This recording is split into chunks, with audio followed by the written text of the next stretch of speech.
llegamos a la recta final del ciclo, la tercera parte del desarrollo de cada una de las asignaturas. En el caso nuestro, pues la macroeconomía.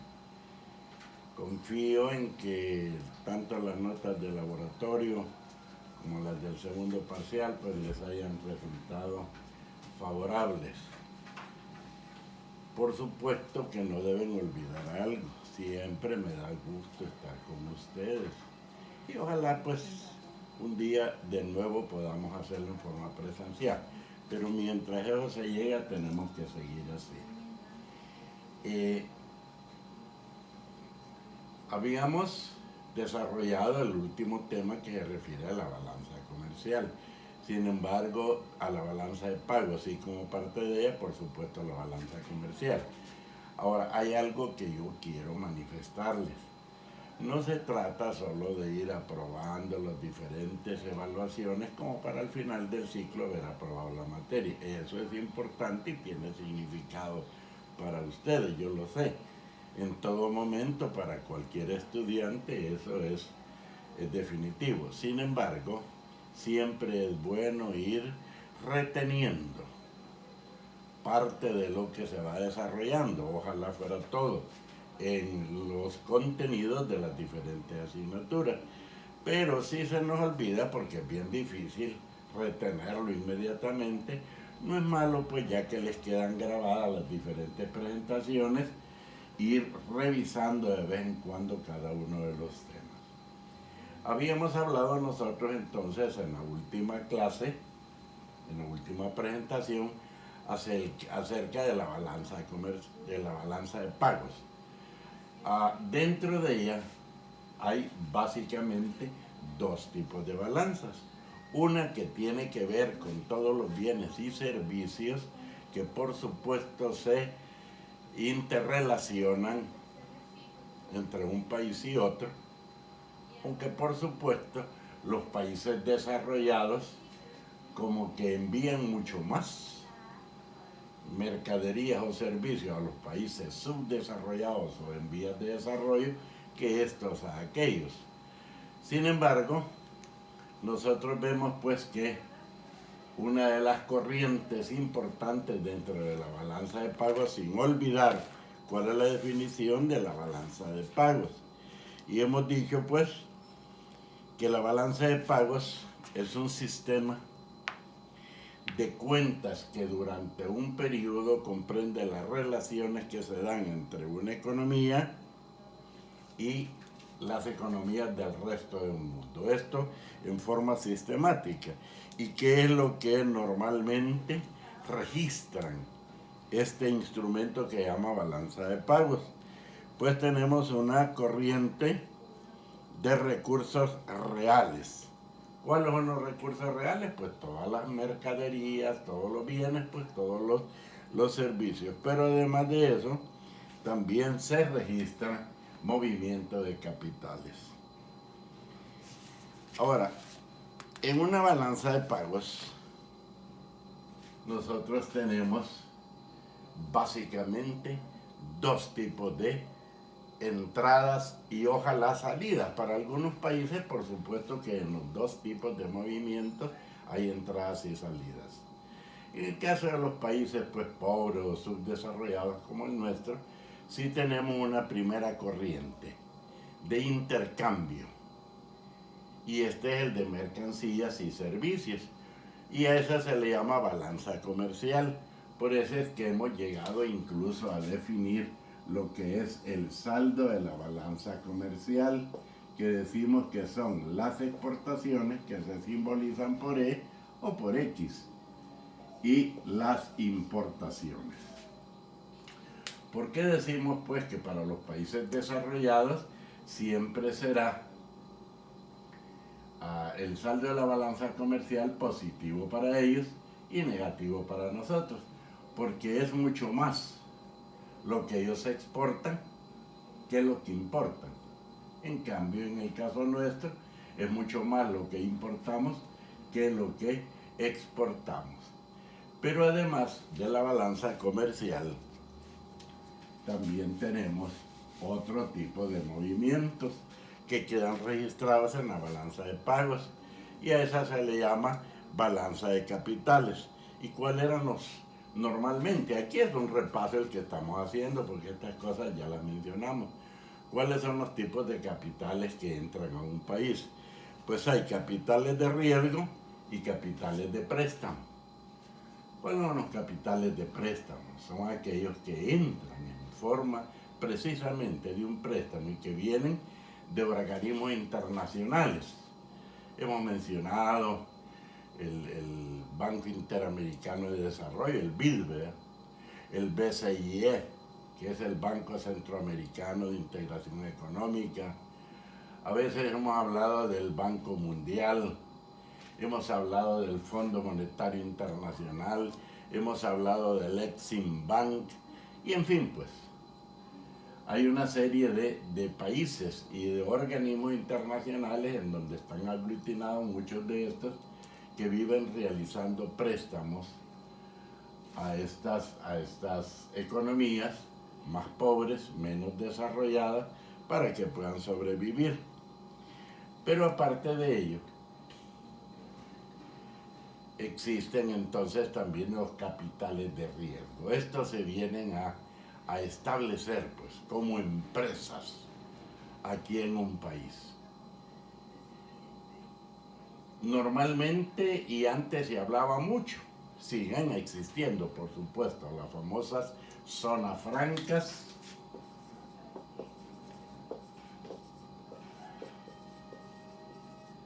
en donde se establecen pues estas empresas. Y además hoy por último estamos hablando mucho de las famosas maquilas. Claro, normalmente estas empresas son empresas que le llamamos de exportación neta. ¿Por qué razón? Porque normalmente se crean y su producción es para poderlas enviar a otros países, no para ser comercializadas aquí dentro del país, porque en realidad eso les puede resultar en desventaja a las empresas que vienen a establecerse, y eso por supuesto no les conviene. Sí, a cambio por supuesto dejan algún beneficio, porque en realidad se supone que estas no pagan algún impuesto en las zonas francas. Ahora, ¿cuál es el beneficio para un país? Bueno, en primer lugar, la generación de empleo.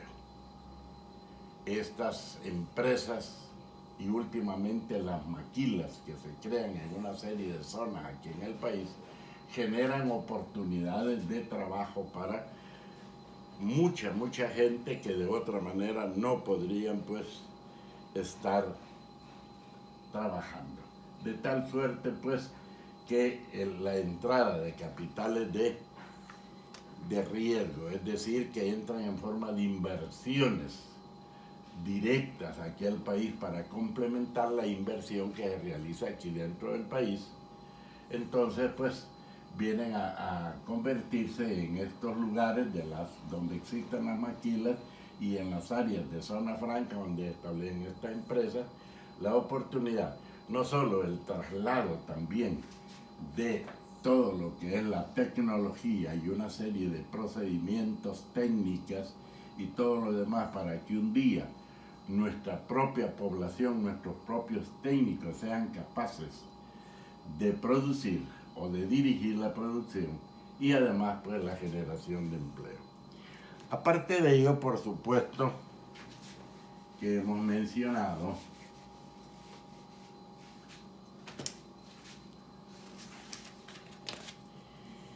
que son dos los tipos de balanza dentro de la balanza de pago, la balanza comercial y la balanza de capitales. Claro, para poder realizar esto dentro de toda economía existe algo que pudimos haberlo dicho antes de trabajar con la balanza de pagos, pero siempre es bueno. En toda economía, ya sea de un país desarrollado o subdesarrollado, siempre existirán dos sectores. El sector público y el sector privado. Normalmente, y especialmente en los países subdesarrollados, en el sector público no hay empresas generadoras de bienes, sino que normalmente está constituido por las diferentes instancias del sector gubernamental, del Estado, que es el que presta los diferentes servicios a la población. Y es el sector privado, por supuesto, el que aglutina las empresas productoras de los diferentes bienes y servicios, que son las generadoras de estos y que por supuesto son las que absorben una buena parte también de la población como para generar empleo. Ahora, tanto los que trabajan en el sector público y ahí pues el gobierno, el Estado, a través del gobierno mejor dicho, en sus diferentes ministerios o secretarías de Estado, no solo le favorece, no solo le facilita todo lo que necesitan los empleados de ese sector en las diferentes instituciones o empresas públicas, sino que también son los encargados, pues digo, de ofrecer algunos servicios que necesitan en términos generales la población. Porque ya sean que trabajen como parte del sector privado o del sector público, siempre necesitarán, por ejemplo, la seguridad social, que ahí está de por medio, pues, tanto las aportaciones del sector privado como del sector público. La seguridad jurídica, la seguridad ciudadana, todo eso pues tiene que ser prestado a través de instituciones de cada uno de ellos. Aparte de eso, hemos visto pues que para que el sector privado, por supuesto, tiene su propia fuente de ingresos, que es la venta de los diferentes bienes y servicios que ofrece. Ahora, el sector público necesita, para poder prestar los diferentes servicios que presta y funcionar, por supuesto, ingresos. Y la gran mayoría de ingresos que tiene el Estado, el sector público, son los ingresos tributarios. Normalmente impuestos directos e impuestos indirectos. Un ejemplo de impuesto directo, impuesto sobre la renta. Un ejemplo de impuesto indirecto, el impuesto al valor agregado. Pero aparte de ello, por supuesto que como el sector público no solo está conformado pues por los diferentes ministerios y las diferentes instituciones autónomas, sino que existen también los gobiernos locales, los gobiernos municipales, pues, y estos también para poder funcionar necesitan algunos ingresos, que por supuesto buena parte de estos ingresos dentro del presupuesto general de la nación hay una partida destinada a lo que se llama FODES, son fondos para el desarrollo social, pues, y que el gobierno central se los presta a los diferentes municipios para que estos desarrollen una serie de actividades y presten los servicios que tienen que prestar. Pero como eso no es suficiente, necesita tener algún ingreso, y esto normalmente dentro de los aranceles en general, no solo los impuestos generales que ya mencionamos, sino que las tasas municipales. Así que digo, pues, claro, existe todo eso. Ahora, ¿cuáles son los principales presupuestos que tiene que realizar? Porque el presupuesto es un plan también, es un plan que tiene que ser elaborado, y eso ya lo mencionábamos. Y así le llamamos al presupuesto general de la nación.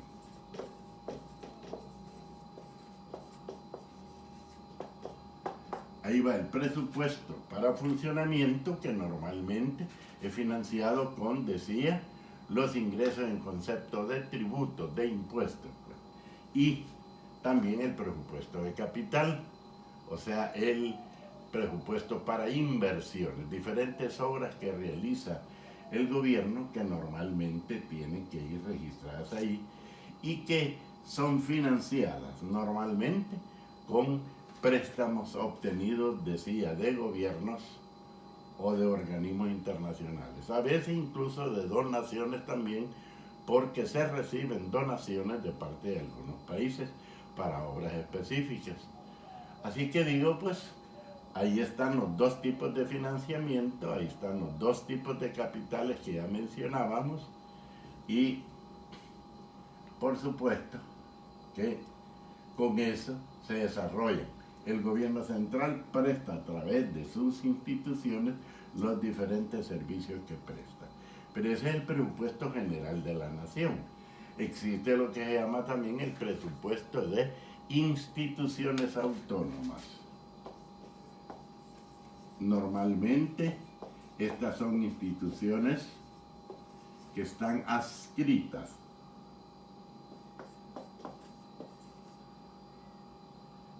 de instituciones.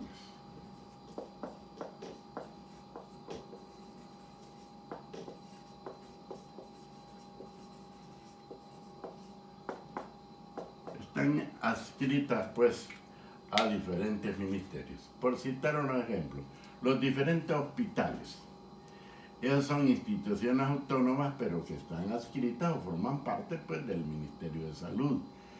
El Instituto Salvadoreño del Seguro Social es una institución autónoma y aunque prácticamente es autofinanciable, sí está adscrita también al Ministerio de Salud.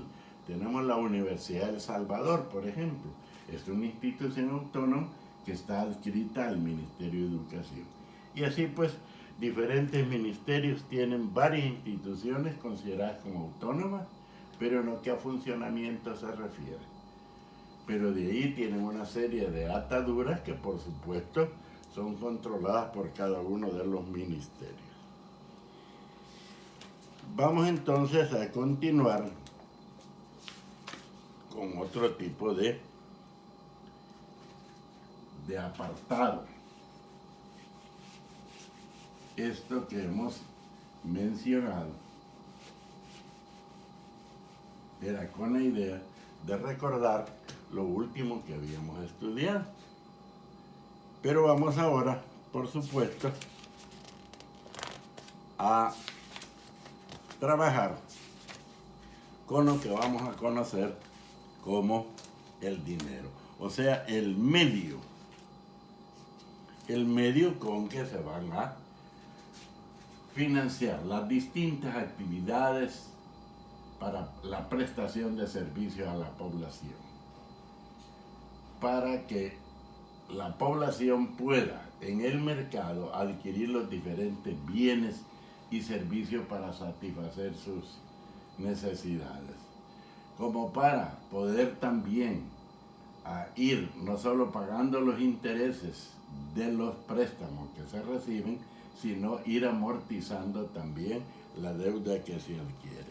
Así, por ejemplo, entonces, vamos a estudiar qué es el dinero. Y vamos a ver que el dinero no es otra cosa más que un elemento o un instrumento que sirve pues para poder pagar, dar a cambio de lo que recibimos, ya sea un bien o sea un servicio. Ahora, ¿qué es lo que vamos a estudiar de esto del ingreso y por supuesto de los egresos? Pero antes de mencionar, por ejemplo, qué es el dinero, las diferentes clases de dinero, las diferentes funciones del dinero, vamos a definir dos conceptos que son muy pero muy importantes, lo que se llama política monetaria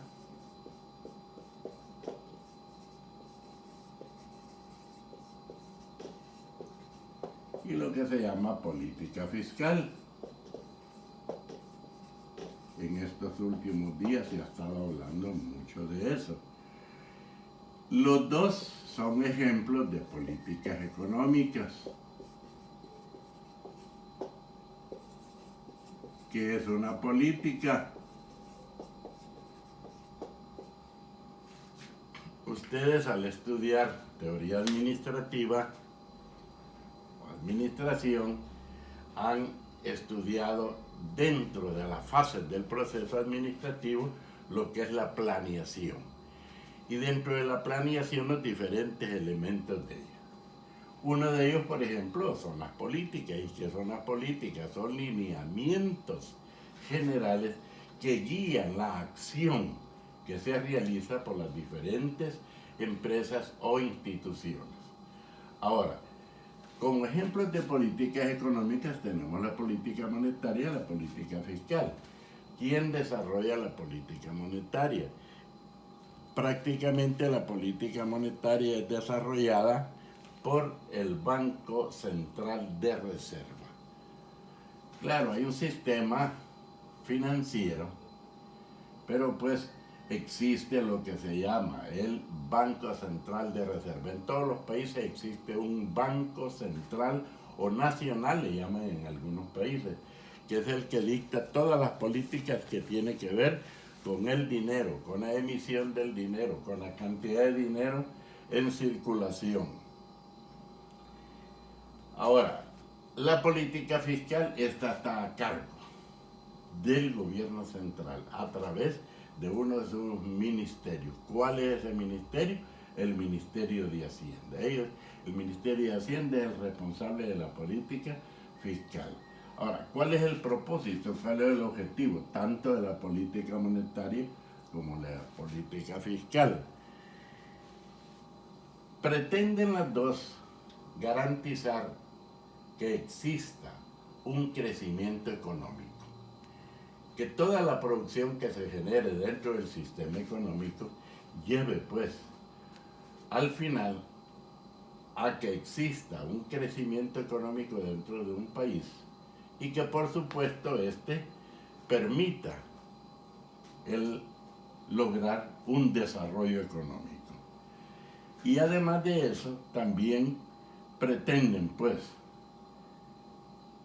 neutralizar los procesos inflacionarios. Es decir, que hay estabilidad económica dentro del sistema. ¿Qué significa esto?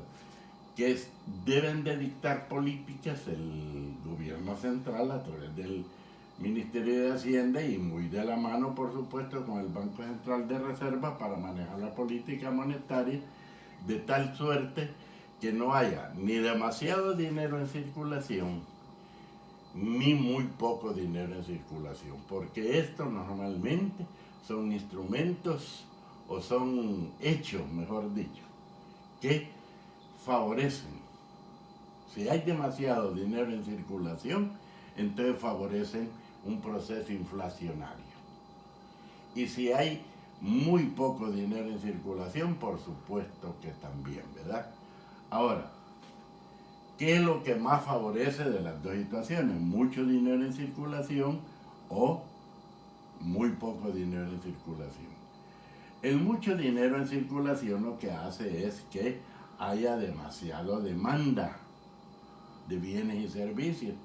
Entonces, al haber demasiada demanda, la oferta no logra en un momento dado acoplarse y por ende entonces para poder vender al mejor postor tiene que inflar pues los precios.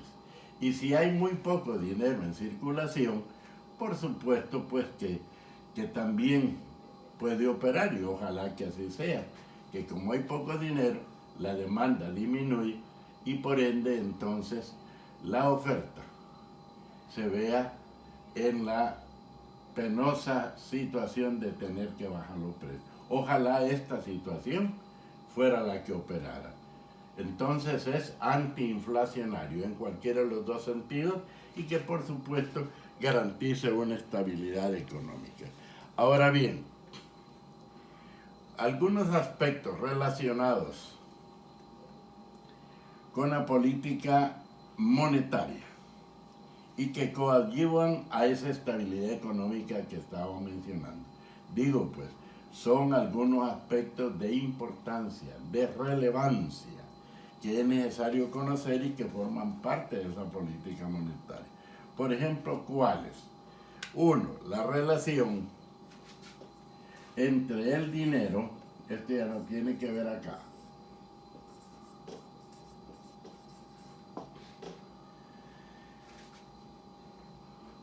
y la tasa de inflación. Eso es lo que estábamos hablando hace un momentito.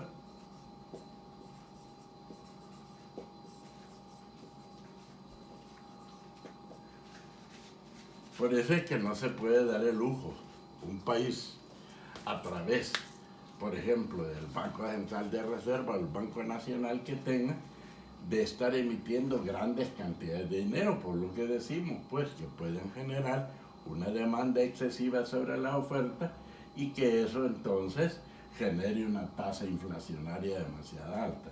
Al fin y al cabo, la emisión de dinero no es así nomás que se puede hacer. Cualquiera piensa, ¿y por qué el gobierno a través de sus instrumentos, en este caso el Banco Central de Reserva, no empieza a hacer uso de sus máquinas y hace tirajes y tirajes, emisiones y emisiones de dinero para reducir la pobreza? Y es todo lo contrario, porque lo que acabamos de mencionar llega a generar en determinado momento una alza desmesurada en los precios de los bienes más adelante, cuando la oferta ya no sea capaz de poderle hacer frente a la demanda. Y entonces la gente, con tal de adquirir los bienes, es capaz de ofrecer más y más dinero.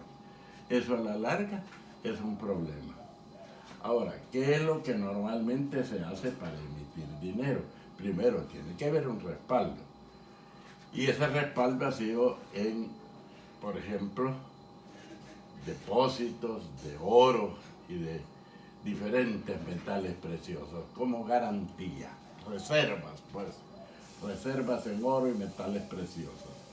Pero además de eso, hoy también tenemos que el respaldo puede ser depósito de divisas, es decir, de diferentes monedas extranjeras. Las divisas no son más que esas cosas, tener suficientes divisas. Y por último también la producción de diferentes bienes y servicios. Esas tres cosas son las que van a respaldar la emisión de dinero. Además de eso, como la inflación repercute en las tasas de interés y de otra manera, voy a poner acá, inflación y tasas de interés. ¿Cuál es la relación?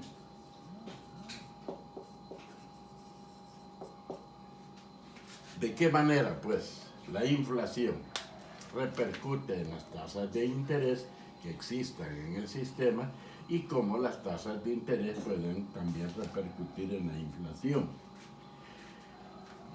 Si nosotros nos damos cuenta que los precios de los diferentes bienes y servicios están aumentando porque hay una oferta que no logra adecuarse a la demanda, cuando se quieren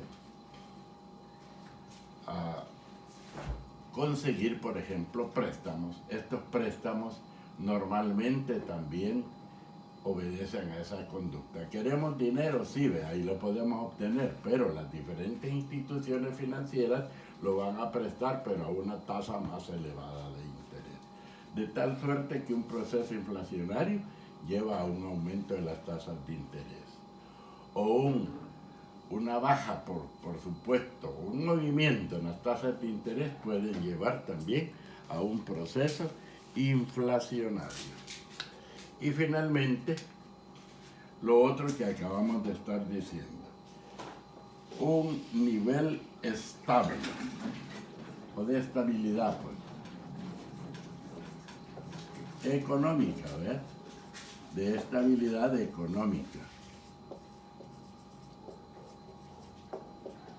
que esa es la idea, que en un sistema haya la producción de suficientes bienes y el ofrecimiento de suficientes servicios para que satisfagan las necesidades de la población, de tal suerte que entre la oferta y la demanda se establezca una especie de equilibrio y con ello pues se advierta una estabilidad económica, es decir, que no estén ni experimentando alzas abruptas en los precios de los diferentes bienes y servicios, ni bajas tampoco. Porque cualquiera podría decir, bueno, y si se baja entonces la oferta, o se baja, por ejemplo, los precios de las diferentes empresas, llegará un momento en que las empresas, al empezar a bajar los precios de sus productos, no cubrirían los costos, y al no cubrir los costos, inmediatamente empiezan a retirar del mercado. Y ese dinero, lejos de invertirlo, mejor preferirían ahorrarlo. Y si hay mucho dinero destinado al ahorro, ¿qué va a provocar? Bajas en las tasas de interés.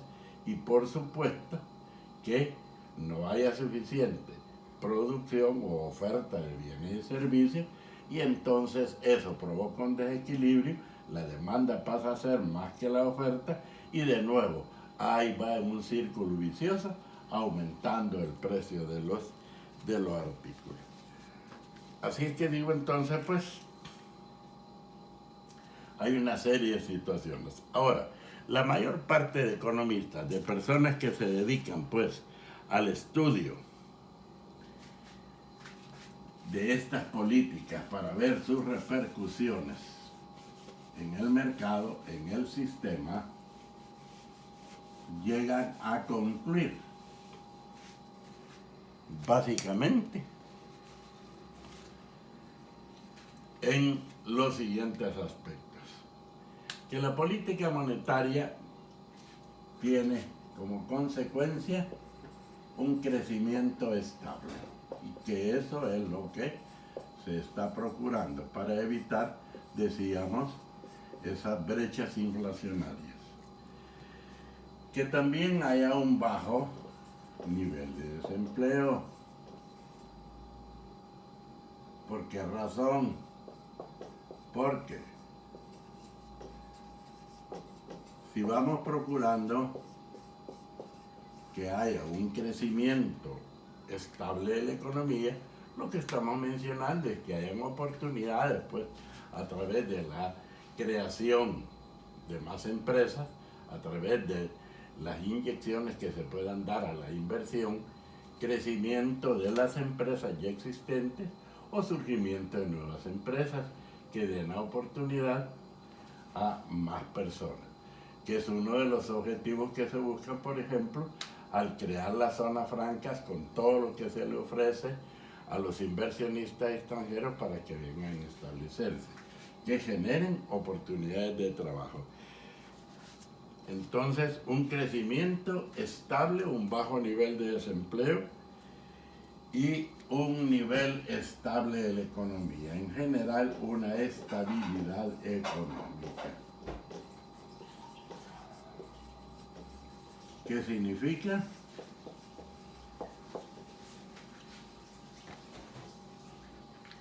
Que no se den circunstancias que determinen procesos inflacionarios.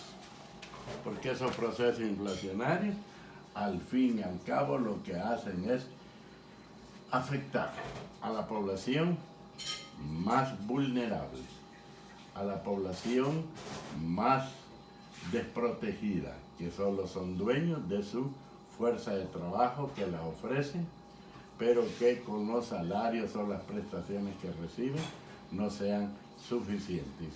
Si a eso le agregáramos que pueden perder la oportunidad de trabajar, entonces diríamos pues que sería un problema serio con todas las consecuencias sociales que esto significa. Ahorita lo estamos viendo con este problema de la pandemia, que ha hecho pues que la actividad económica haya tenido una disminución tremenda. Entonces ha habido muy pocas oportunidades de nuevos empleos y ha habido muchas situaciones que han provocado desempleo. Eso pues ha estado generando no solo situaciones de mayor pobreza, sino que también de una serie de distorsiones a la vida social, es decir, ha aumentado la delincuencia, los asaltos, las extorsiones, etcétera, etcétera. Una vez entonces, pues que hemos dado así nociones generales de lo que es una política monetaria y a cargo de quién está, de una política fiscal y a cargo de quién está, vamos entonces a hablar de ese instrumento que yo les mencionaba, el dinero. Y al hablar del dinero, quizá vamos a mencionar algunos antecedentes históricos.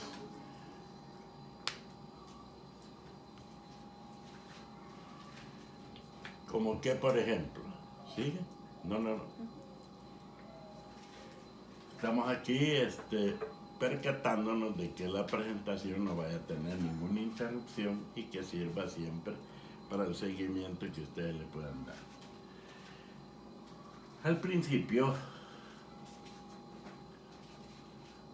de todos los tiempos, diría alguien, y nos podríamos remitir incluso pues a algo que mencionábamos días pasados, a la comunidad primitiva, en donde había una propiedad colectiva sobre los medios de producción. Nadie era en particular dueño de nada, todos producían para todos. Entonces, ¿qué era lo que sucedía? Que había un intercambio de cosas que necesitaban unos y otros. Algunos producían y después de satisfacer sus propias necesidades tenían un sobrante. Pero, por supuesto, que aparte de que eso podía servirles a otras gentes, también estos adolecían de algún faltante que era un sobrante de las otras familias. Así que a través del intercambio que se realizaba entre unos y otros, se iban satisfaciendo las diferentes necesidades. A eso se le llamaba trueque. Se realizaba el famoso trueque directo. El problema es que poco a poco se fue dando el hecho de que algunas gentes tenían demasiados sobrantes y esos sobrantes provocaban excedentes. Y esos excedentes fueron dando lugar a que a veces no se pudiera realizar de la mejor manera el intercambio, porque unos tenían excedentes pero de cosas que aquellos necesitaban, pero no de la misma manera, de tal suerte que no estaban dispuestos a dar una cantidad que el primero pretendía. Precisamente como hubo dificultades en ese intercambio por los volúmenes que necesitaba o por el valor que tenía o representaba para cada quien las diferentes mercancías, entonces se fue poco a poco haciendo sentir la necesidad de que ojalá existiera tal vez un común denominador, algo que permitiera poder realizar un intercambio, pero en donde unos y otros quedaran satisfechos. Y así es como surge lo que hemos venido conociendo desde ese tiempo como el dinero. La famosa moneda, pues. Pero, ¿qué es lo que sucedía? Que al principio la moneda consistió en diferentes medios, pues. Aquí en nuestro país se habla, o aquí en nuestra América se habla que al principio el cacao, esa era la moneda. Sin embargo, fíjense que en esa correr del tiempo y en evolución se hablaba que el pescado seco llegó a ser una moneda, que el ganado llegó a ser una moneda, que los diferentes metales fueron una moneda, pero solo la dificultad que había de conservación o de traslado de uno a otro o de la partición de uno a otro hizo que se fueran dando cuenta que no todos los elementos o bienes que se fueron tomando como dinero, como moneda, eran los más indicados. Así poco a poco fue llegándose a los metales preciosos. El oro, la plata, pero que por supuesto, además de que fueron resultando demasiados caros y que fueron provocando mucha escasez en manos de unos y por supuesto tal vez abundancia en manos de otros, se llegó finalmente a encontrar lo que conocimos como ya la moneda. ¿Y cuáles han sido esas formas de moneda que llegamos a encontrar? Por ejemplo,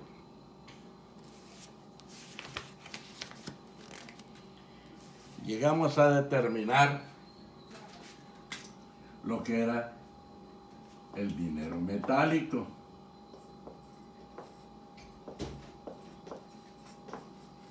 ¿Y cuál era el dinero metálico? Las monedas.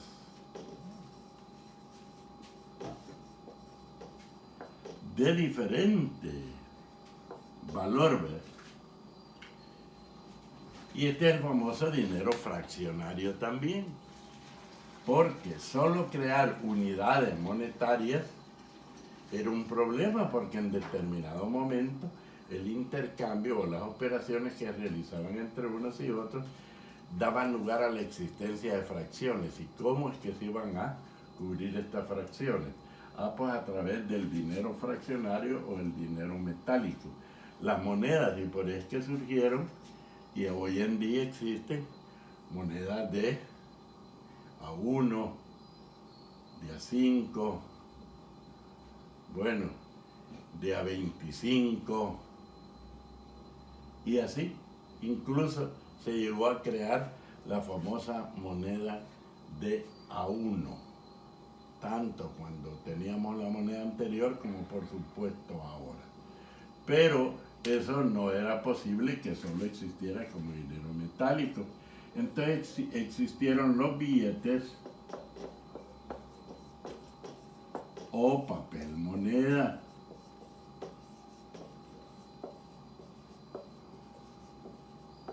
¿Y cuál es este?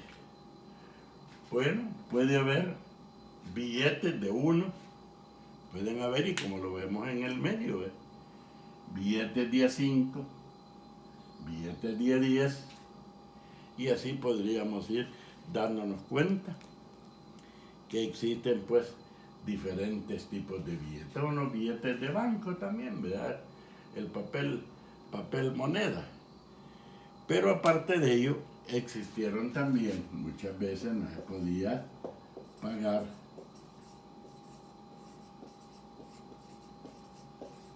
con cantidades de dinero. Algunos bienes eran demasiado caros, o sea, valían demasiado como para poderlos medir en términos de moneda.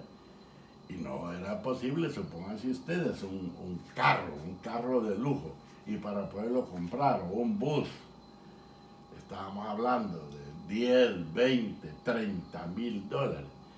Y eran cantidades grandes en moneda que tenían que llevarse. Entonces surge lo que se llama el dinero bancario. ¿Y cuál es el dinero bancario?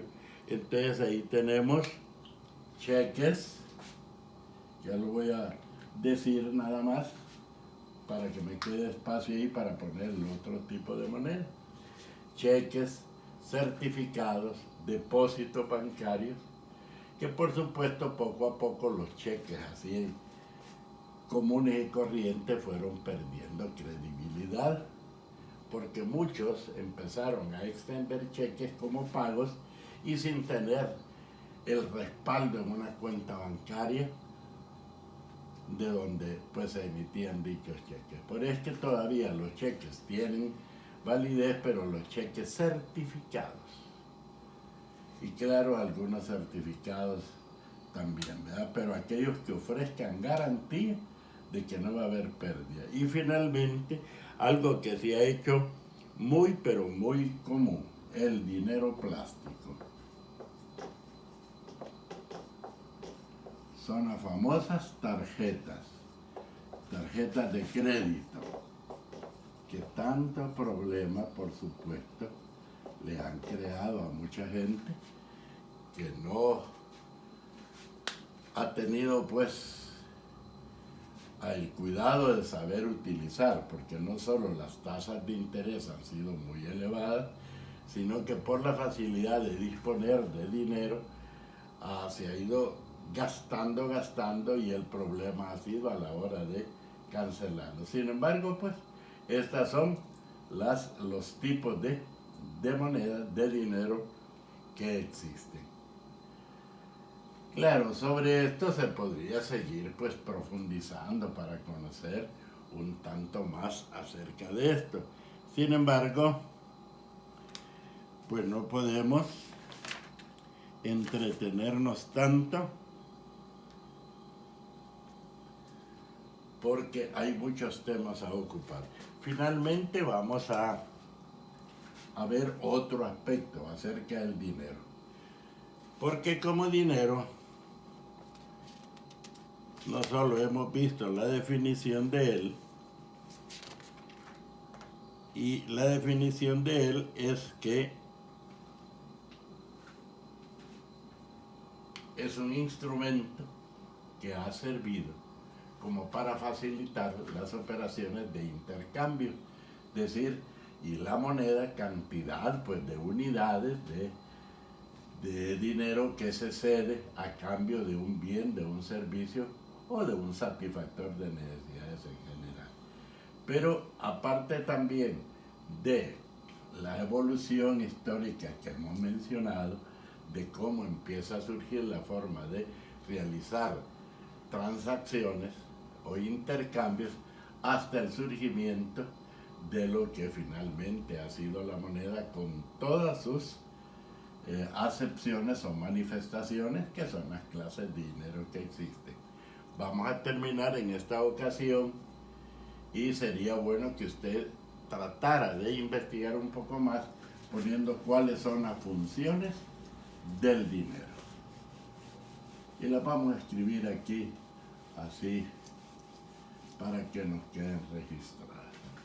¿Cuáles son las funciones del dinero? Aquí les vamos a ver. El dinero ha servido como medio de cambio. Funciones, le vamos a poner. Funciones del dinero. 1. Medio de cambio. Ya las vamos a definir. El otro, unidad de cuenta.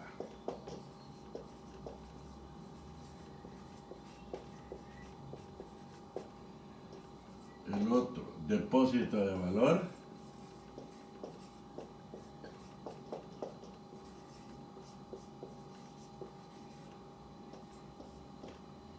Y patrón de pagos diferidos.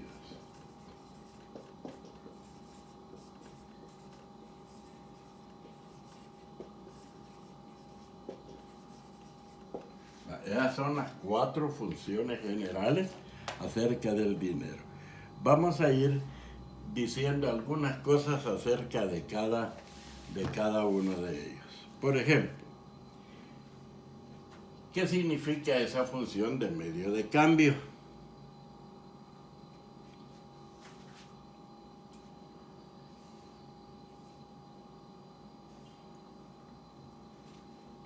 Cuando nosotros necesitamos un bien o un servicio para satisfacer nuestras necesidades, como demandantes llegamos a donde se encuentra el oferente, es decir, el fabricante, el dueño del almacén, el dueño pues de esos medios o el que puede proporcionarnos los servicios que necesitamos para satisfacer nuestras necesidades.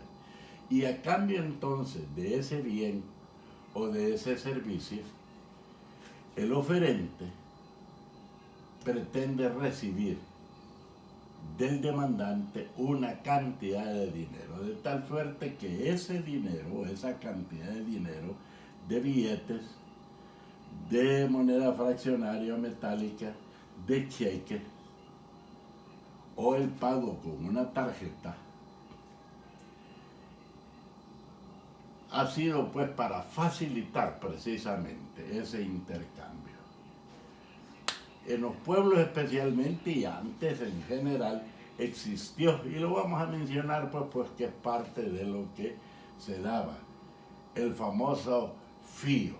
La gente tenía necesidad de algún bien, de algún servicio, y llegaba pues a algún almacén, a alguna tienda, a cualquier puesto de venta, y sin dinero pero con necesidad, atendiendo a la confianza que pudieran tener entre ellos, fiaba, así decimos. Le daban fiado, le daban algunas cosas con la promesa de pagar más adelante cuando recibiera tal vez pago por el trabajo que realizaba. Pero el problema es que muchas personas, aun cuando sí cumplían con el compromiso, con la deuda adquirida, también muchas no cumplían. De tal suerte que empezó a verse con mucha frecuencia rótulos en las tiendas especialmente, que decía, hoy no se fía, mañana sí. O el que fía no está, vuelva cuando él se encuentre. La realidad es que era una forma de decir, mire, si usted necesita algo, se lo podemos dar, siempre y cuando usted pague lo que esto cuesta. Entonces, pues el dinero servía para facilitar ese intercambio de bienes y servicios. Como unidad de cuenta, ¿cuál era la función del dinero? Normalmente nosotros siempre decimos, esto está muy caro, o qué bueno, esto está barato. Pero lo de unidad de cuenta significaba que era posible en un bien advertir el esfuerzo o la cantidad de recursos que se ocupaban para elaborarlo, o el esfuerzo que había costado en términos de trabajo realizado. Por eso es que un mismo bien a veces tenía diferentes precios, por la calidad, y esa calidad venía dada no solo por el tipo de bien que recibíamos, sino por el esfuerzo, por el trabajo, por el valor en términos de materia prima, de proceso, que significaba haberlo elaborado.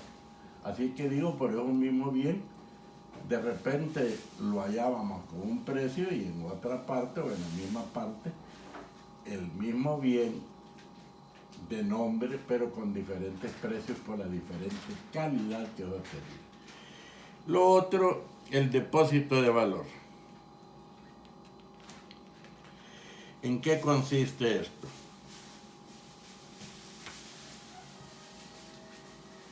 Cuando nosotros elaboramos bienes y están para ser ofrecidos en una tienda, en un almacén, en un depósito pues de venta, entonces decimos nosotros, lo que se produce está ahí para poder ser adquirido cuando se quiera.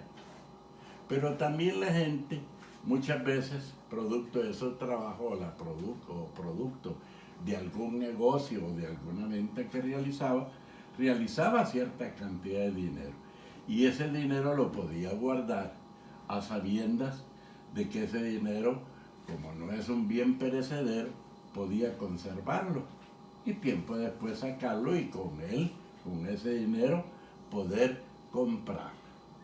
Sin embargo, no podemos dejar de decir, y es bueno aclararlo, que también el dinero, a pesar de que conserva valor, pero también lo va perdiendo a través del tiempo. Y eso debido a la devaluación de la moneda, que es otro concepto que más adelante vamos a hablar. La moneda va perdiendo valor a través del tiempo, aun cuando no lo pierde todo, pero sí va perdiendo un tanto de eso. Pero es que la gente poco a poco se fue acostumbrando a ir a realizar, si tenía algún sobrante de dinero, en lugar de guardarlo o ahorrarlo dentro de su casa en forma personal, fue hacer uso de las instituciones financieras.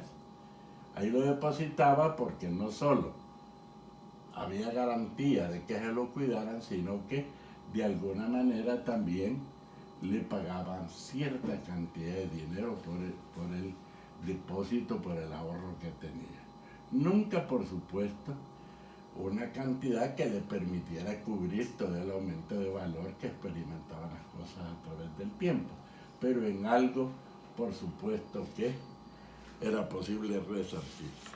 Y finalmente, tenemos una última función del dinero, y es la función de pagos diferidos. Diferido quiere decir realizarlo más adelante. Cuando nosotros hemos adquirido ciertos compromisos,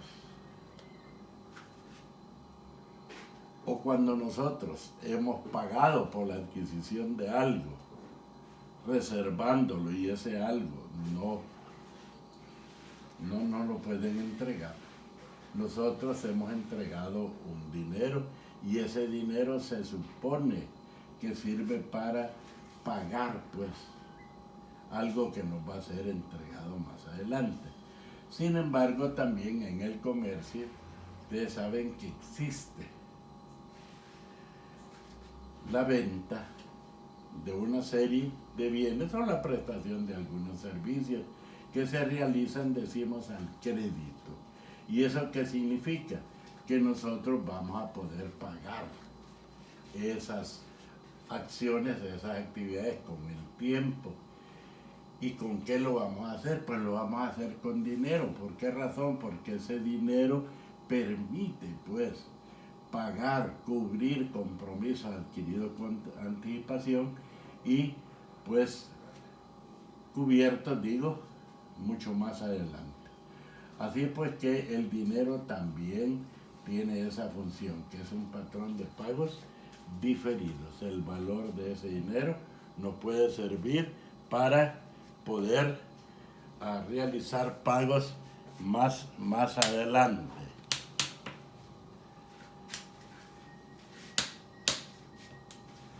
Ahora, juntas esas cuatro, pues, situaciones son las que nos permiten a nosotros darnos cuenta de la gran importancia que tiene el dinero. ¿Y por qué fue necesario, pues, entonces llegar a experimentar la necesidad de que existiera el dinero como un instrumento, y por supuesto que dentro de él algo que fuese representativo, que es a lo que le hemos llamado moneda, y que existen diferentes tipos de moneda? En cada país o en cada región han existido, pues, diferentes monedas, algunas con más solvencia que otras, y por eso es que se han conservado. Así, por ejemplo, una moneda que es de dominio serio, más respetable, más confiable, y en el mundo entero, son monedas, por ejemplo, como el dólar. ¿Por qué razón?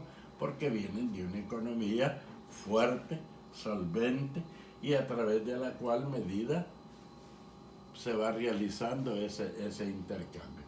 Ahora, han habido otras monedas que también son fuertes por el tipo de intercambio que realizan. Así, por ejemplo, el euro. El euro es una moneda seria. ¿Por qué? Porque representa a todo un grupo de países con una estabilidad y con un poderío económico tremendo. O han habido, pues, monedas así por su cuenta, fuertes, ¿verdad? Pero digo, entonces, pues, va a depender de el grado de confianza que la gente o los países o las economías puedan tener. Si me permiten un momento, por favor.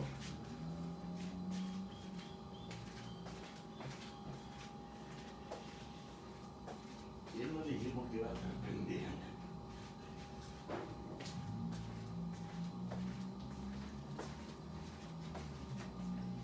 Entonces, pues, hemos visto la evolución y la necesidad de surgimiento del dinero, las diferentes clases de dinero que han existido a través del tiempo, hoy las funciones del dinero, y nos vamos a quedar pendientes para una próxima jornada, porque vamos a ver, por ejemplo, el surgimiento de las instituciones a través de quienes se ha realizado una serie de operaciones. Y ese es el famoso sistema bancario. Claro, hay una serie de cosas más que tendremos que ir viendo como consecuencia precisamente del dinero que facilita las diferentes actividades que se realizan en un sistema económico, no solo a nivel interno, sino que en relación con el exterior, como ya hemos mencionado, acerca de ese instrumento que se llama balanza de pagos. Entonces quedamos para continuar en una próxima jornada. Yo espero que además de leer todo esto, sería bueno que ustedes investigaran y que reflexionaran un poco acerca de cada una de esas cosas.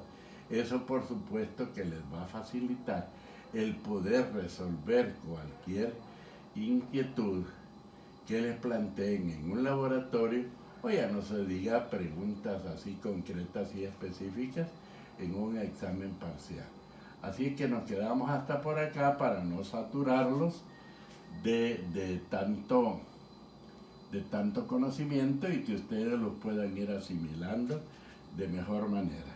Más adelante vamos a hacer uso de otro instrumento que ya hemos ocupado, pero por supuesto que de esto yo les voy a avisar cuando realicemos alguna videoclase para que tanto ustedes como yo estemos presentes, y si hay una duda pues se pueda plantear en el momento, aunque ya sabemos que con los temas que vamos desarrollando también se pueden hacer a través del foro permanente que hay de consulta.